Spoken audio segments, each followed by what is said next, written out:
मंगळवारी रात्री 11:42 सहारा ग्रुप या व्हॉट्सअप ग्रुपवर एकापाठोपाठ एक अशा 4 ऑडिओ क्लिप व्हायरल झाल्या। या ऑडिओ क्लिप कर्नाटक राज्याबरोबर सांगली जिल्ह्यात घडलेल्या 16 लाख रुपयांच्या बनावट नोटा प्रकरणाशी संबंधित असल्याचं स्पष्ट होतंय।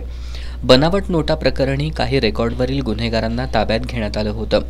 संशयितांना सोडण्यासाठी इचलकरंजीतील एका पोलीस ठाण्यातील अधिकाऱ्याशी अर्थपूर्ण व्यवहार झाला असून 1 लाख रुपये दिल्याचं तसंच उर्वरित रक्कम 5 तारखेला देऊन व्यवहार पूर्ण करण्यासंदर्भातील संवाद आहे। Hello hello Salim PI Suryavanshi बोलतो, शहापूर पोलीस स्टेशन। हां बोला की। ते काय तुम्ही व्यवहार पूर्ण केला नाही का त्यांचा?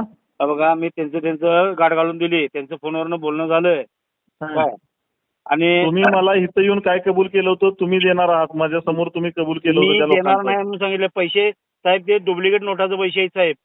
हां हां हे डुप्लिकेट नोटाचे पैसे आहेत, आपण देणार नाही। मी गावातला एकदा चांगला माणूस आहे, त्या माणसाने सोडवायला मी आलतो, मी जायची जबाबदारी तू घेतली। काय मला बोललास? तू तिथं आला त्यावेळेला काय बोललास मला? तू काय म्हणून साहेब मी जबाबदार आहे, इथं समोर माझ्या समोर माणसाने सोडवायसाठी जबाबदारी मी घेतली आहे।